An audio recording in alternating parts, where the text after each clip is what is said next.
I never expected the move to Pinecrest Estates would turn my life upside down.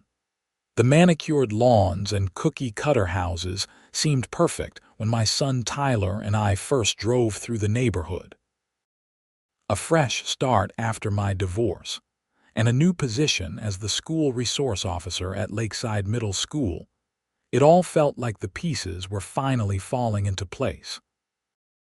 Little did I know that behind those pristine hedges lurked the most notorious HOA in Fairview County, and its self-appointed enforcer, Barbara Winters, was about to make our lives a living hell. "Dad, do I really have to take the bus?" Tyler asked on our third morning in the new house. At 12, he was caught in that awkward phase between wanting independence and clinging to childhood comforts. "Come on, buddy.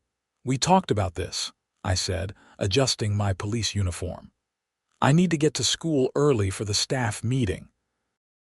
Besides, the bus stop is literally at the end of our street. You'll make friends." Tyler groaned dramatically, slinging his backpack over one shoulder. "Fine, but if I get bullied, it's your fault." I ruffled his hair, earning a half-hearted scowl. "If anyone gives you trouble, you tell me." "That's literally my job now, remember?" We'd moved from the neighboring town of Millfield after I accepted the SRO position at Lakeside. As a divorced dad with full custody, the regular hours were a godsend compared to patrol shifts. Plus, being at Tyler's school meant I could keep an eye on him without being too obvious about it. "Officer Ryan Iverson, reporting for breakfast duty," I joked, flipping a pancake with exaggerated flair. Tyler's mood lightened as he devoured his breakfast. After years on the force, I'd learned that teenage attitudes, like most crises, could often be resolved with food. I watched from the porch as Tyler trudged down to the bus stop, joining 3 other kids who were already waiting. Satisfied that he was settled, I headed to my patrol car. The department had allowed me to take it home since I'd sometimes need to respond to incidents directly from school. That afternoon, when I pulled into our driveway, Tyler burst out of the house, his face flushed with anger. "Dad, some crazy lady yelled at me this morning. I killed the engine." "What? Who yelled at you?" "This old lady with blonde hair. She came out while we were waiting for the bus and started freaking out about how we were on her lawn or something." "We weren't even on her lawn. We were standing right by the sign." I frowned. Our subdivision had designated bus stops, clearly marked with small signs. "Did she say who she was?" "She said she was from the HOA and that she'd be filing a complaint," Tyler explained, his indignation growing. "She took pictures of us with her phone and everything. It was super weird." "That doesn't sound right," I said, mentally reviewing the HOA handbook I'd barely skimmed before signing. "Let me handle it, okay? Tomorrow I'll walk you to the stop." That evening, I received an email from HOA Pinecrest Estates at Fairview Org with the subject line, "Violation Notice, Improper Use of Common Areas." The email accused Tyler of loitering on landscaped areas and damaging community property. It was signed by Barbara Winters, HOA compliance officer.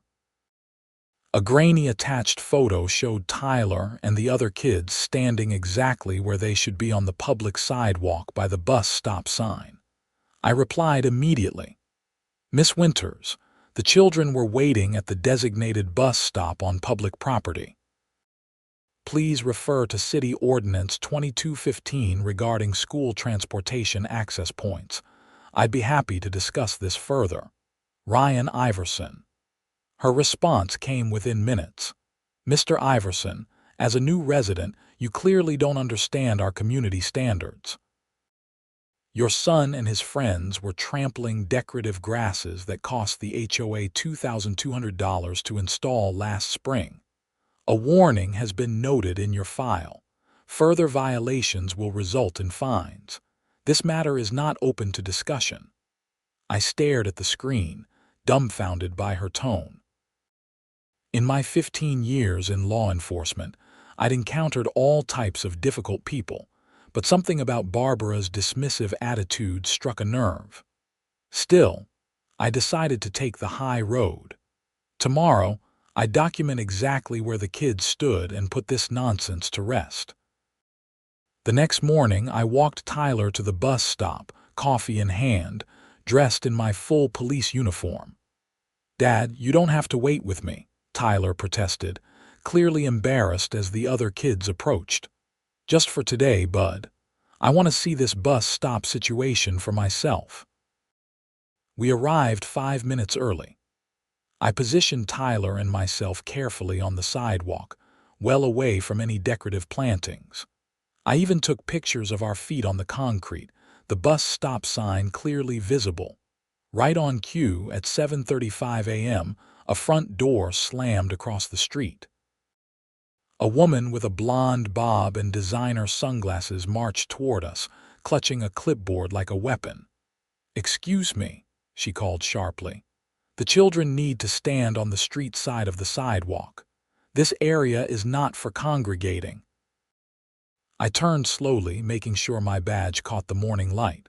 "Good morning. I'm Ryan Iverson. We met via email yesterday." She faltered momentarily but recovered quickly. "Officer, while I respect your profession, when you're in Pinecrest Estates, HOA regulations apply to everyone. Miss Winters, I presume." "Mrs. Winters," she corrected icily. "Barbara Winters, compliance officer and vice president of the Pinecrest Estates Homeowners Association." I smiled politely. "Mrs. Winters, the children are waiting for a school bus on a public sidewalk, which is designated specifically for this purpose. There's no violation occurring." She tightened her grip on her clipboard. "Our HOA has additional regulations about proper use of common areas. I've already documented yesterday's violation, and now I'm seeing a pattern of deliberate non-compliance." The yellow school bus rounded the corner before I could respond. The kids filed aboard, Tyler giving me a quick wave before disappearing inside. Once the bus pulled away, I turned my full attention to Barbara. "Mrs. Winters, I'd like to clear something up. I'm not just a police officer, I'm the school resource officer for Lakeside Middle School. These bus stops are part of my jurisdiction, and I can assure you that no violations are occurring here." Her eyes narrowed behind her sunglasses. "Well, Officer Iverson, that's very interesting. However, your position at the school doesn't override our HOA bylaws. I'll be bringing this matter to the board's attention at our next meeting." With that, she pivoted on her heel and marched back to her house, a large colonial with perfectly trimmed hedges and a Yard of the Month sign prominently displayed. That interaction set the tone for what would become an increasingly hostile relationship with our HOA and its most zealous enforcer. That evening, I received another email, this one copying the entire HOA board. Barbara had escalated her complaint, now claiming I was using my position as a law enforcement officer to intimidate HOA officials. The email included a demand that Tyler and I attend the next board meeting to address ongoing compliance issues. I spent an hour drafting a measured, professional response, citing relevant municipal codes and school district policies.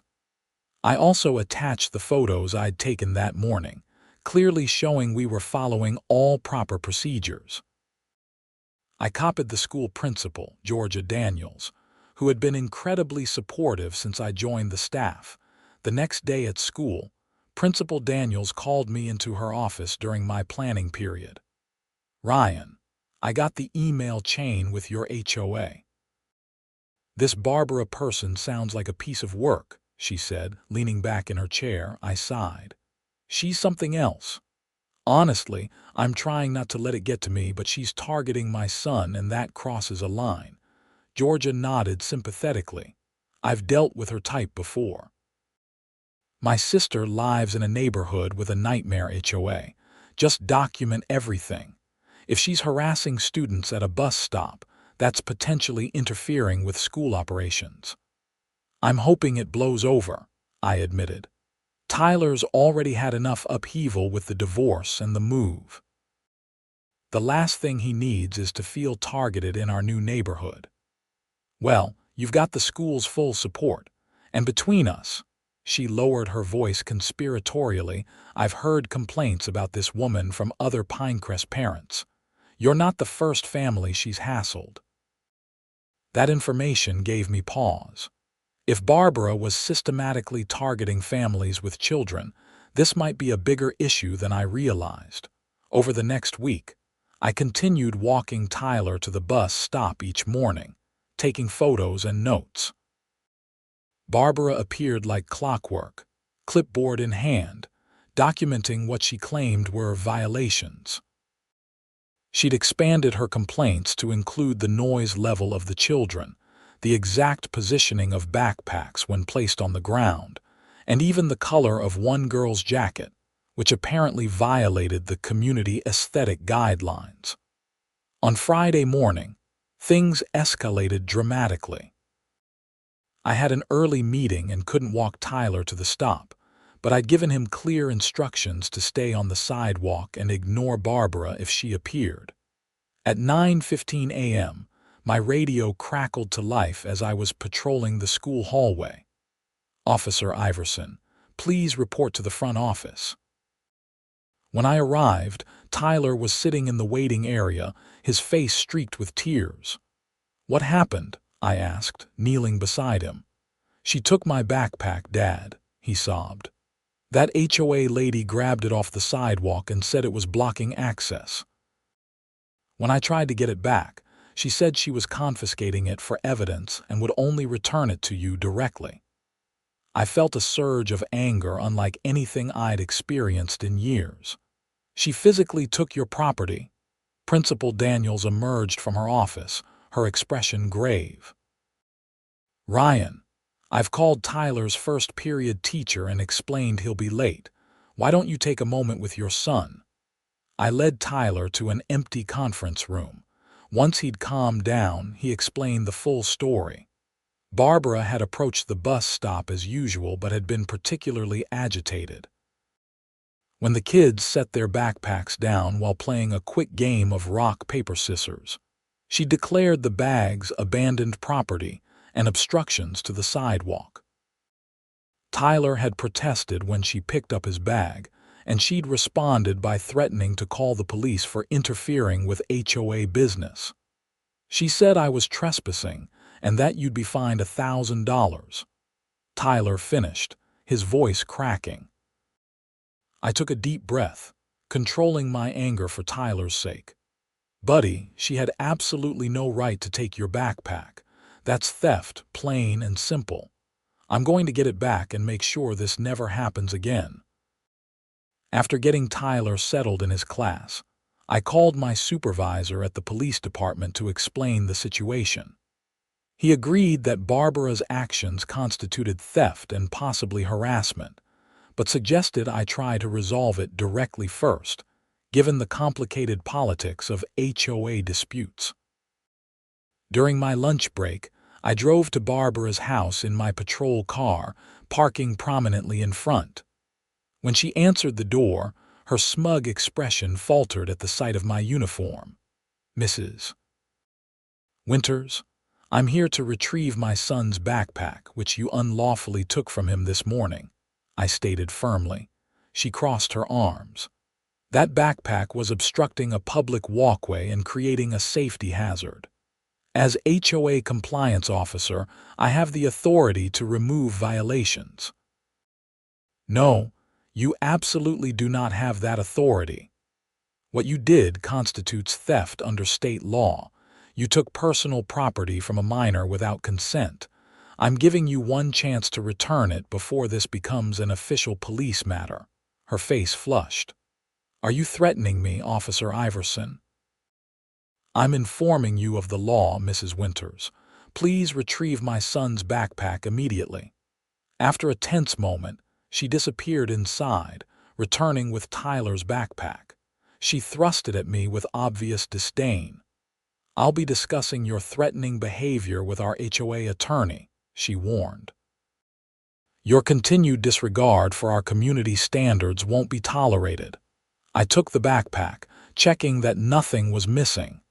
"Mrs. Winters, let me be crystal clear. If you approach, speak to, or in any way interact with my son or any other child at that bus stop again, I will personally file harassment charges against you. Do I make myself understood?" She glared at me but said nothing as I returned to my car. That evening, I filed an official report about the incident and requested increased patrol presence near the bus stop for the following week. I also contacted a lawyer friend who specialized in property law to get advice on dealing with overzealous HOAs. They can regulate certain aspects of your property, but they can't confiscate personal belongings or harass children at a bus stop, my friend Marcus explained over the phone. Document everything, get statements from other parents, and consider filing a restraining order if the harassment continues. Over the weekend, I reached out to the parents of the other children who used our bus stop. To my surprise, they all had Barbara Winters stories. The Thompsons had been fined for their daughter's basketball hoop, visible from the street. The Garcias had received violations for hanging wind chimes that were not on the approved noise-making device list. The Patels had been cited multiple times for their son's birthday decorations being visible for more than 6 hours. "She's worse with the families that have kids," Mrs. Patel told me. "It's like she has a personal vendetta against children enjoying themselves in the neighborhood." By Sunday evening, I had statements from 5 families documenting Barbara's pattern of targeted harassment. I also discovered, through casual conversations with neighbors, that Barbara had no children of her own and had fought vigorously against the installation of a community playground 3 years earlier. Monday morning, I arranged to have Officer Lewis, a colleague from the department, stationed near our bus stop in an unmarked car. I walked Tyler to the stop as usual, nodding discreetly to Lewis as we passed his vehicle. Barbara emerged from her house right on schedule but stopped short when she noticed Officer Lewis exiting his car. "Good morning, Mrs. Winters," I called pleasantly. "This is Officer Lewis. He'll be monitoring the bus stop this week as part of our school safety program." Her eyes darted between us. "This is harassment. You're using police resources to intimidate me." Officer Lewis approached with a professional smile. "Madam, I'm simply here to ensure the safety of the students. There have been reports of an individual interfering with children at this bus stop, possibly obstructing their educational access, which is a violation of state law." Barbara's face paled. Without another word, she turned and stalked back to her house.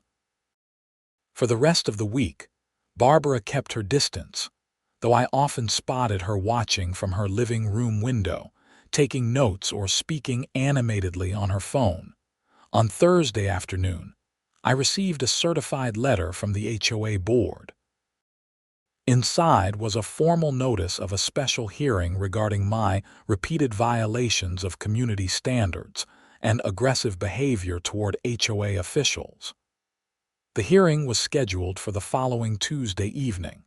I decided to attend, armed with my documentation and witness statements. Before the meeting, I gathered with several other Pinecrest families who had agreed to speak about their experiences with Barbara. The HOA meeting was held in the community clubhouse, a modest building adjacent to the neighborhood pool. About 30 residents were present, many of whom I recognized from my interactions around the neighborhood. The board members sat at a long table at the front, with Barbara prominently positioned in the center, next to an older gentleman identified as Frank Morris, the HOA president. Frank called the meeting to order with a solemn expression. Tonight, we're addressing several complaints regarding the behavior of new resident Ryan Iverson toward our compliance officer, Barbara Winters. Barbara launched into a 15-minute presentation, complete with a PowerPoint showing photos of the bus stop, my patrol car parked in front of her house, and even zoomed in images of Tyler's feet allegedly on protected landscaping. She described me as intimidating, abusing my position as a police officer, and encouraging neighborhood children to disregard community standards. When it was my turn to speak, I approached the front calmly, placing my folder of evidence on the table. "Good evening. I'm Ryan Iverson, and I'd like to address these accusations directly. For the past 3 weeks, Mrs. Winters has systematically harassed my 12-year-old son and other children at their designated school bus stop. I have documented multiple instances where she has photographed minors without parental consent, verbally intimidated them, and in one case, physically confiscated my son's backpack, an action that constitutes theft under state law. I distributed copies of my timeline of events, witness statements, and relevant municipal codes to each board member. As the school resource officer for Lakeside Middle School, part of my responsibility is ensuring students can safely access school transportation. Mrs.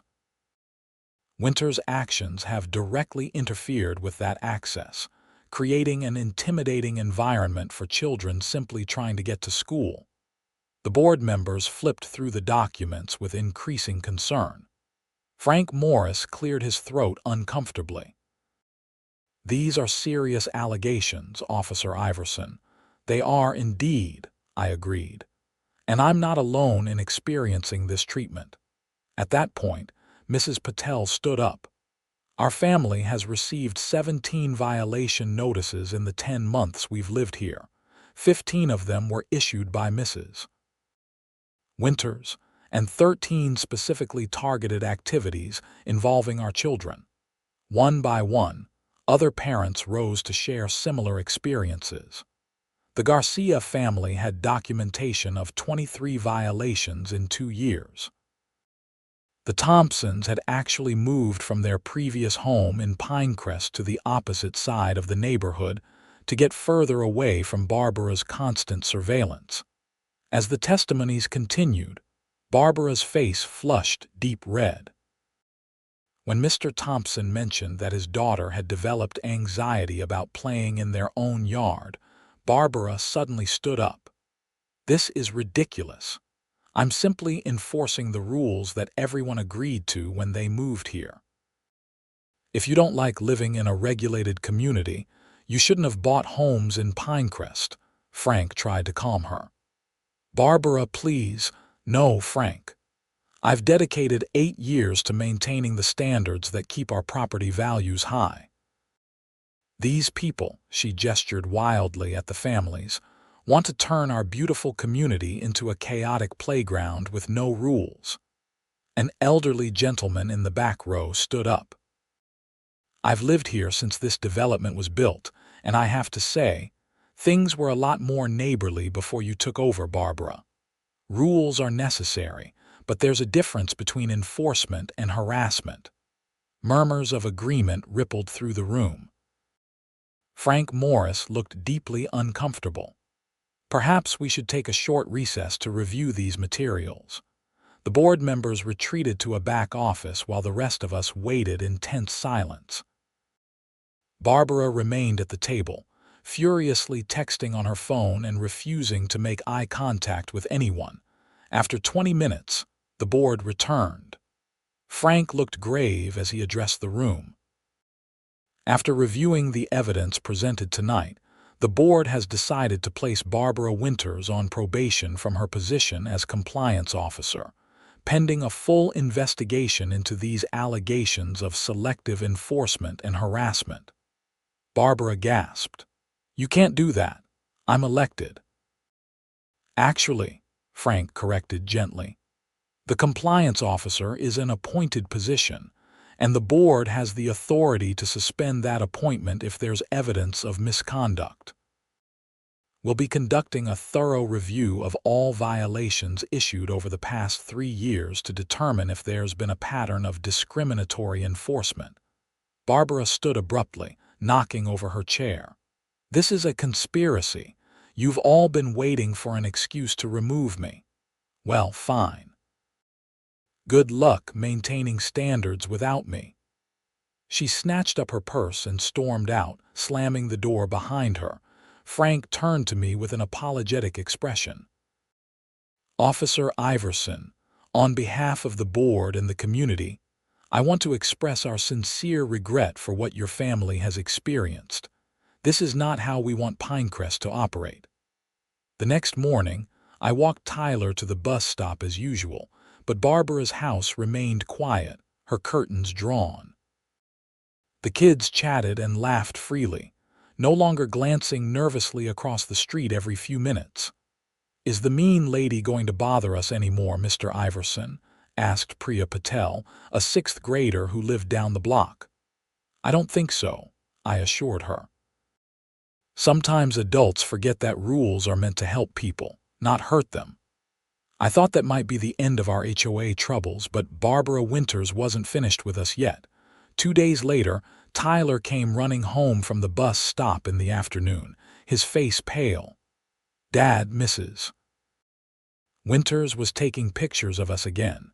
She was in her car across the street, but I saw her." I immediately called Officer Lewis, who agreed to increase patrols near our bus stop again. The next morning, I drove Tyler to school myself, unwilling to risk another confrontation without police presence.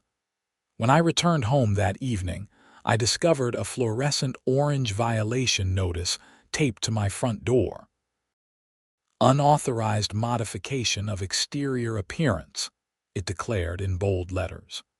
Beneath it was a grainy photo of my garage door, with a circle drawn around a barely visible scratch in the paint. The notice demanded that I repaint the entire garage door within 72 hours or face a $500 fine, with additional $100 daily fines for continued non-compliance. It was signed by Barbara Winters, compliance officer. I immediately emailed Frank Morris, attaching photos of the supposed violation and reminding him of Barbara's probationary status. His response came quickly. "Barbara no longer has authority to issue violations. Please disregard this notice. The board is addressing the situation." The following day, I received 5 more violation notices, each more ridiculous than the last. My grass was allegedly 1/4 inch too high. My mailbox was improperly positioned. The American flag on my porch was displaying inappropriate national symbols without prior approval. My garden hose was visible from the street. My garbage cans had been returned to my side yard 15 minutes after the mandated retrieval time. Each notice included a photo, a citation of an obscure HOA bylaw, and an escalating fine structure. All were signed by Barbara, who was clearly ignoring her suspension. I collected the notices and forwarded them to Frank and the board. Then, I installed a doorbell camera and additional security cameras covering my front and backyards. If Barbara was escalating to this level of harassment, I wanted everything documented. That Sunday, while Tyler and I were grocery shopping, I received an alert from my security system. The camera footage showed Barbara in my front yard, placing yet another violation notice on my door. This time, she didn't stop there. She moved to my side yard, where she appeared to be taking measurements of my air conditioning unit with a tape measure. I called the non-emergency police line and reported a trespasser on my property. Then I rushed home, arriving just as a patrol car pulled up. Barbara was still in my backyard, now photographing my patio furniture. Officer Rodriguez, whom I knew from the department, approached her calmly. "Madam, "We've received a report of trespassing at this address. Can I ask what you're doing on this property?" Barbara straightened indignantly. "I'm the HOA compliance officer conducting an inspection. I have every right to be here." I stepped forward, holding up my phone with the camera footage. "She entered my property without permission while I was away, Officer Rodriguez. And she's been placed on probation by the HOA board, which means she has no authority to conduct inspections." Barbara's eyes widened. "That's a lie. The board has no authority to remove me. I'm enforcing the covenants that everyone agreed to." Officer Rodriguez remained professional. "Madam, regardless of your HOA position, you cannot enter private property without the owner's permission unless there's specific language in your HOA agreement allowing it. Do you have documentation of such permission?" Barbara fumbled in her purse, producing a dog-eared copy of the HOA bylaws. Section 7, Paragraph 3 states that authorized HOA representatives may inspect exterior portions of properties for compliance. "That's exterior portions visible from common areas," I pointed out. "Not entering private backyards and taking measurements of my personal property." Officer Rodriguez reviewed the passage Barbara had indicated, then nodded to me. "Sir, would you like to press charges for trespassing?" I considered it briefly, then shook my head. "Not at this time, but I do want this incident documented, and I want Mrs. Winters formally warned not to enter my property again." Barbara glared at me as Officer Rodriguez escorted her to the sidewalk and issued a formal warning. Once the patrol car left, she turned back toward me. "This isn't over, Iverson. You're destroying everything I've built in this community." "I won't stand for it." I held up my phone, still recording. "Mrs. Winters, I'm asking you not to contact me or my son again. Any future communication should go through the HOA board or my attorney." Her face contorted with anger, but she finally turned and stalked back to her house. That evening, I received an unexpected call from Frank Morris. "Ryan, I've just finished an emergency meeting with our HOA attorney. The situation with Barbara has become untenable. We've formally removed her from the compliance officer position and revoked her access to the HOA management system." "I appreciate that, Frank. Unfortunately, it doesn't seem to be stopping her." He sighed heavily. "I know. That's why I'm calling. Our attorney advised us that Barbara's behavior may constitute criminal harassment at this point. The board wanted me to let you know that we fully support whatever legal action you feel is necessary to protect your family." The next morning, I filed for a temporary restraining order against Barbara Winters, citing the documented pattern of harassment against Tyler and myself. The judge granted it immediately, ordering Barbara to stay at least 100 feet away from us and to have no direct or indirect contact. When the order was served later that day, Barbara reportedly threw the papers at the process server and slammed her door. Within hours, my phone started ringing with calls from other Pinecrest residents. Barbara was seen driving slowly past houses of families who had spoken at the HOA meeting. She'd left violation notices on several doors, despite having no authority to do so. Mr. Patel reported finding his garden hose cut into pieces, not definitive proof of Barbara's involvement, but suspicious timing.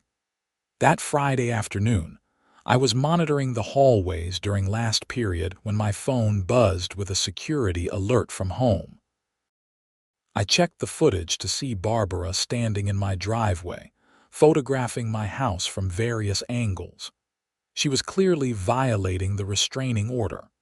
I immediately called dispatch and then contacted the school office to ensure Tyler would be held there until I could pick him up. I didn't want him anywhere near Barbara in her current state. By the time I arrived home with Tyler, 2 patrol cars were parked in front of my house, and Barbara was being placed in handcuffs, loudly protesting her innocence. She deliberately violated a restraining order, and it's all on video, Officer Lewis told me quietly. We're taking her in for processing. You might want to keep your son inside for now. Tyler watched wide-eyed from the car as Barbara was placed in the back of a patrol car. Dad, is she going to jail because of us? I shook my head, turning to face him. No, buddy, she's facing consequences for her own choices. When someone repeatedly breaks the rules and ignores warnings, eventually there are serious consequences. Like when you give kids detentions at school after they've been warned a bunch of times. I smiled slightly. Something like that, yes. The next few days were mercifully quiet. Barbara had been released on bail but was under strict orders to stay away from our home and the bus stop. The HOA board held another meeting, this time to elect a new compliance officer, a retired schoolteacher named Helen Wright, who promised a more community-focused approach to rule enforcement. Frank Morris also announced that the board had hired an independent auditor to review all violations issued during Barbara's 8-year tenure. Preliminary findings revealed a disturbing pattern. Families with children had received 73% of all violations, despite making up only 32% of homeowners. Further, violations increased significantly during summer months and school holidays when children were more visible in the community. We owe our residents, especially those with families, an apology, Frank stated publicly. Our HOA exists to maintain community standards, not to make people afraid to let their children play outside. A week later, I received a call from the district attorney's office. Barbara had been charged with criminal harassment, violation of a restraining order, and misdemeanor trespassing. They wanted to know if I would be willing to testify about our experiences if the case went to trial. Absolutely, I said without hesitation. This isn't just about my family anymore. This is about ensuring that HOAs operate within legal boundaries and don't become vehicles for personal vendettas. As news of Barbara's arrest spread through Pinecrest, more residents came forward with stories. The Goldsteins had moved away after Barbara had repeatedly called animal control on their service dog. The Williams family had been fined thousands for their son's adaptive play equipment, installed for his physical therapy. The Rodriguezes had been reported to code enforcement for their daughter's wheelchair ramp, which Barbara claimed was an unauthorized structure. The district attorney upgraded the charges to include civil rights violations based on familial status and disability discrimination. Barbara hired an aggressive defense attorney who tried to paint her as a dedicated volunteer being persecuted for doing a thankless job. While the case worked its way through the legal system, life in Pinecrest began to change. The new board instituted a more transparent violation process with photos, specific bylaw citations, and a clear appeals procedure. Helen Wright focused first on building community, organizing a neighborhood picnic where residents could meet the board members and discuss concerns informally. For the first time since moving in, Tyler felt comfortable playing outside with neighborhood kids. The bus stop became a friendly gathering place, with parents often chatting while waiting with their children. Someone even installed a small bench next to the bus stop sign with proper HOA approval, of course. 3 months after Barbara's arrest, her case went to trial. I testified about her escalating pattern of harassment, the impact on Tyler, and her blatant disregard for both HOA protocols and legal boundaries. Other families shared similar stories, creating a damning portrait of a woman who had abused her authority to target and intimidate vulnerable residents. Barbara took the stand in her own defense, portraying herself as a misunderstood community servant who had only been trying to maintain property values. However, her testimony unraveled during cross-examination when the prosecutor presented emails Barbara had sent to board members, explicitly stating her goal to make Pinecrest less attractive to families with children, because they decrease property values and increase maintenance costs. After just 3 hours of deliberation, the jury found Barbara guilty on all counts. The judge, clearly troubled by the evidence presented, sentenced her to 6 months in county jail, 3 years of probation, mandatory community service, and permanent prohibition from serving on any HOA board. As we left the courthouse, Frank Morris approached me with an extended hand. "Ryan, I can't thank you enough for standing up to this. I've been on the board for 5 years and always felt something wasn't right, but Barbara was so dominant, so sure of herself, that we all just deferred to her judgment." I shook his hand firmly. "It takes courage to admit when systems fail. What matters is fixing them moving forward. We're trying." The audit revealed so many improper violations that we're issuing refunds for over $180,000 in unjustified fines collected over the past 8 years.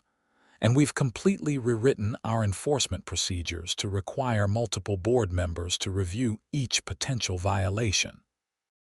That evening, as Tyler and I walked our dog around the neighborhood, neighbors waved and called out friendly greetings.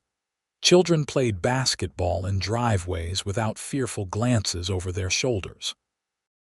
Someone had even installed a little free library near the bus stop with proper HOA approval prominently displayed. "Dad," Tyler said as we rounded the corner toward home, "remember when you said rules are meant to help people, not hurt them?" "I do." "I think our neighborhood finally figured that out." I smiled, resting my hand on his shoulder. "I think you're right, buddy." 6 months later, Pinecrest Estates won a regional award for community governance innovation with their new balanced enforcement approach, which prioritized education and assistance over punitive measures. The story of Barbara Winters became a cautionary tale in HOA management courses across the state, an example of how enforcement without compassion can corrupt even the best-intentioned community standards. As for us, we remained in Pinecrest, eventually joining the Community Gardens Committee.